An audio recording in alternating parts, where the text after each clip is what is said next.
Welcome to chess, ladies and gentlemen. Malignant Young Puck dotting inside my chest, ladies and gentlemen.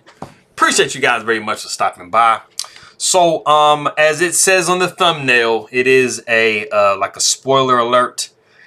This is the first game where Wesley So defeated Magnus Carlsen in classical time controls. I'm not sure about the others, the Rapid or the Blitz or anything that's crazy faster. But you know, as you guys know, Magnus Carlsen is the classical world champion. So to beat him in classical is like the uber achievement. But this is taken from 2018. This is the Altibox Norway chess tournament that they have every year since, man, I'm spacing 2013, 2012. I don't know. I forgot that part. But this is taken from round 6 from that event. The picture that I have of them is a picture of them from, it should be Tata Steel Weekend. So, for all my people in the Philippines, I will say, mabuhay to you guys. Kamusta aking makaibigan. Masaya ko makikinig muli. Maraming salamat po sa nanonood ng aking mga video. Hello, you lit. Magandang umaga, magandang hapon, magandang araw, magandang gabi. Appreciate you guys very much. Mabuting pakbati to you guys. Ingat lagi. Anybody who is coming from Norway, I will say God Morgan to you and Tusen Tak. Thank you guys very much for coming by and taking a look at my stuff. If you guys are ready to go, let's take a look and see what we have for this game. So we got D4, D5, C4, and we have C6. It's a Slav. Ah, man. It's a Slav for you, my guy. All right. Pawn takes d5, pawn takes d5. So we do have the Slav exchange, the Slav defense, and it is the exchange variation. We got bishop to f4, knight comes to f6, knight to c3, knight to c6. We got knight to f3. We have a6. Because we do have this bishop developed and pointing to this square, we don't necessarily want a knight to b5 to come because this knight is already committed to this square, so it's going to be really, really hard to defend this square. You know, you don't want the king to have to step over here and be all in the middle of the position. It's going to be kind of annoying. So, but I mean, this is all very typical development by both sides. I mean, they're just controlling the center. These 4 squares are going to be the most important. Rook comes to c1. We see bishop to f5. We got e3, rook to c8, bishop to e2, and we have e6. And you guys can see that both players have played very, very similarly. And we're not worried about the same thing coming from black because we're more than happy to trade our rook for this knight and this bishop. So it's not a problem. We don't have to play a3. Castles by white. Knight to d7 by black. Knight to a4. You know, we're trying to see like what's good with this c5 square. Bishop comes to e7. We see h3. This is always multi-purposeful. I mean, you're... maybe in some variations wanting to go g4, but I mean a majority of it is making sure that you have a little pocket for your bishop and that you have some air, some luft for your king. So we got castles by black. We have a3, you know, preparing b4 at some point.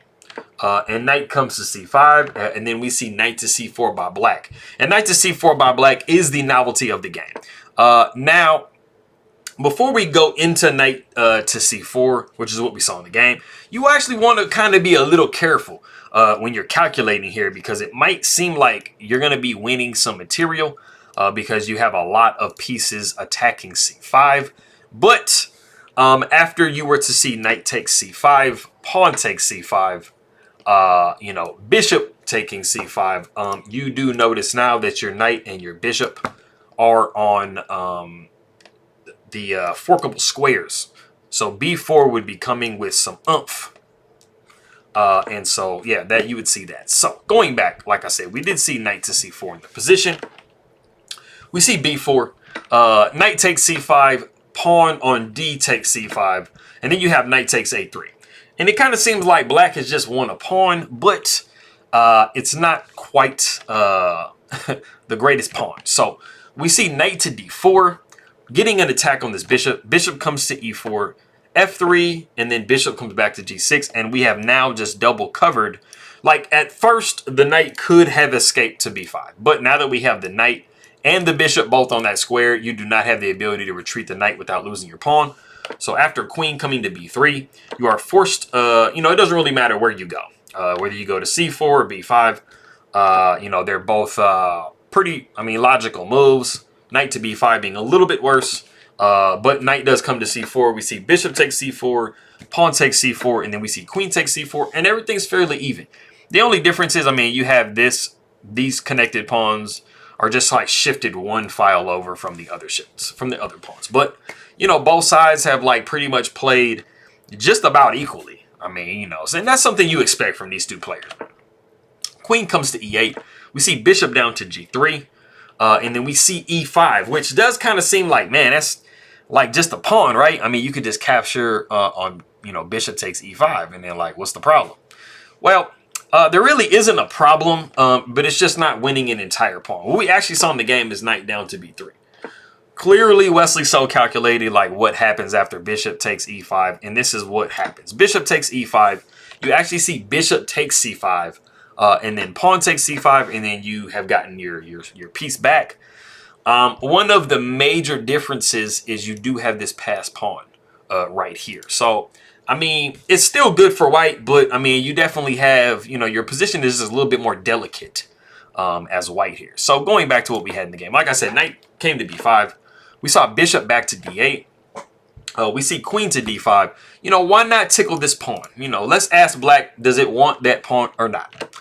Queen comes to b5, simultaneously protecting the b7 pawn and attacking the b4 pawn. We see bishop takes e5 because Wesley So says, man, I'm not buying it. I feel like I just want a pawn. And I mean, he pretty much just did. You know, so bishop comes to e7. We see queen down to d2.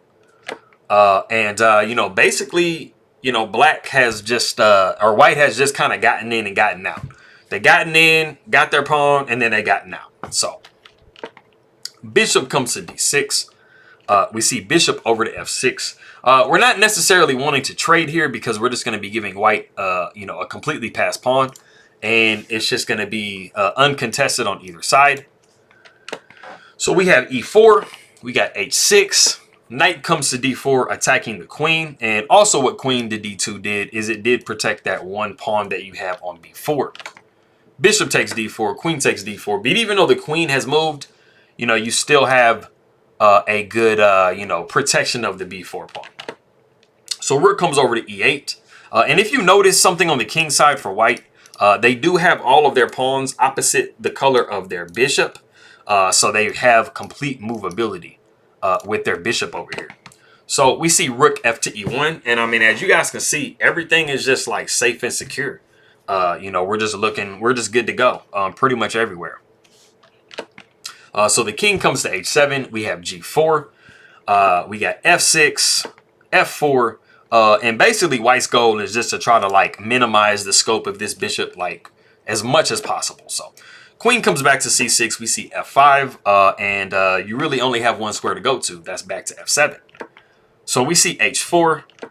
We see rook over to a8. Rook comes up to c2.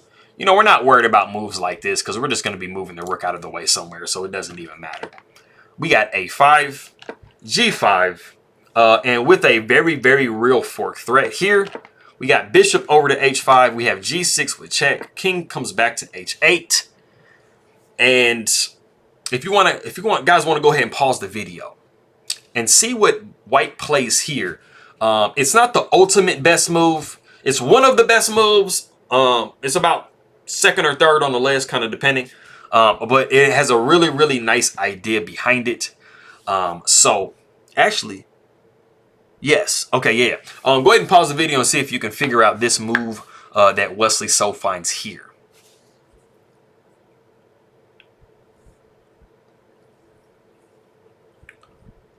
Okay, cool. So, like I said, it's about like, depending on, you know, kind of what the computer's calculating, it's either like the second or third best move. So it's not like the ultimate best move, but it has very real, like fundamental, you know, thoughts behind it. And the move is actually b5. It's giving up a pawn for some activity. Because if you notice in the position, you know, white doesn't really have, I mean, other than this one, it doesn't really have any open files to exploit. And the problem is you can't really swing this rook to d1 effectively. And this bishop is actually really, really bad.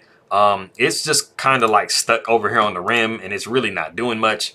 And so this is a really, it's a really not happy bishop. But b5 like beautifully opens up the b file and starts to activate white's rooks. So rook comes to b2. We see queen to c6, and then we throw in a in between move to force the queen back some with rook to b6. The queen comes back to c8, and now you have queen to d5. And I mean, you're preparing to move this rook over. So I mean, this pawn is going to drop.